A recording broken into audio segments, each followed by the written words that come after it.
কে না জানে মোদিজি 180 ডিগ্রি ঘুরতে 180 সেকেন্ডও দেন না। কিন্তু এবারে অন্য আরেক সুযোগ এসে গেছে। বাংলাদেশের সংখ্যালঘু হিন্দুদের জন্য কান্নাকাটি করে পশ্চিমবঙ্গের হিন্দু ভোটের আরো কিছু বেশি দখল করা যায় কি?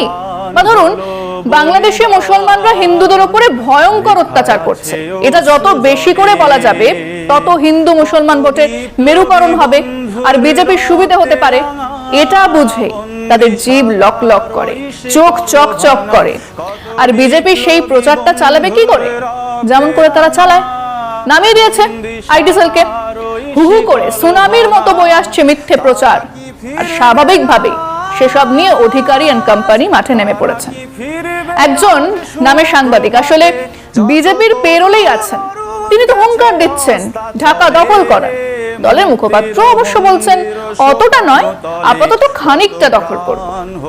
এসব শুনে বাংলাদেশও তো আমোদ গেড়ে খ্যাপার কমতি নেই।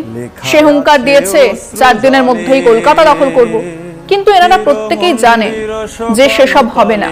কিন্তু তাদের এই কথা নিয়ে সমাজ মাধ্যমে আরো শত মানুষের আলোচনা, এক যুদ্ধ আবহ রচনা হচ্ছে।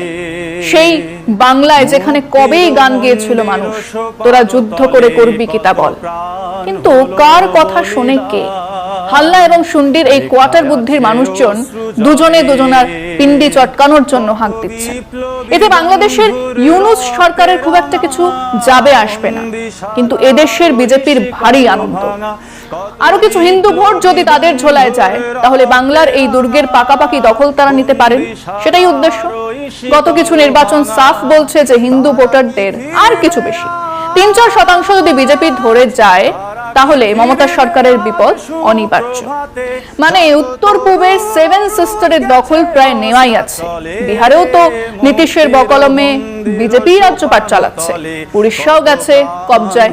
কেবল বাংলাটা এলেই দৈর্ঘ্য প্রস্থে সমান হয়, এটাই উদ্দেশ্য। ঝুড়ি ঝুড়ি মিথ্যে প্রচার হচ্ছে বাংলাদেশের সংখ্যালঘু মানুষজনের ওপর অত্যাচার নিয়ে। পুরনো ছবি এনে হাজির করা হচ্ছে। এখনকার বলে চিন্ময় কৃষ্ণ দাসের আইনজীবীকে নিয়ে মিথ্যে বলা হচ্ছে, পুরনো মন্দির ভাঙার ছবি। বাংলাদেশের নয় এমন ছবিও হাজির করা হচ্ছে, আর করছে কিন্তু বিজেপির আইটি সেল। এমনকি ট্রাম্প আসার পরে ইউনূস সাহেব নাকি হাসপাতালে বলার পরেও খেলা জমছে না দেখে তাকে পলাতক ঘোষণাও করা হলো। সব মিলিয়ে পড়শি দেশের সঙ্গে সম্পর্ক তো চুলোদ্দরে আছে। এবারে সত্যি করে এর চাপ গিয়ে পড়বে সেখানকার সংখ্যালঘুদের উপর।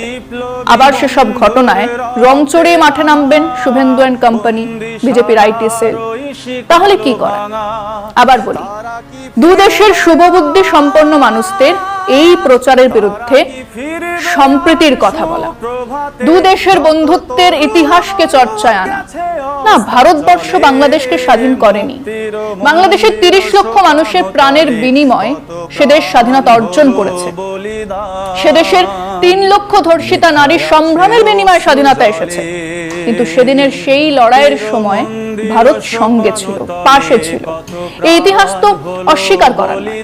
আসুন না দুদেশের খাবার নিয়ে বসি, দুদেশের সিনেমা নিয়ে বসি, দুদেশের সাহিত্য নিয়ে বসি। মমতা কলকাতা থেকে 1 লরি রসগোল্লা আর জল ভরা সন্দেশ পাঠান, ইউনূস সাহেব পাঠান 1 লরি কাচ্চি বিরিয়ানি।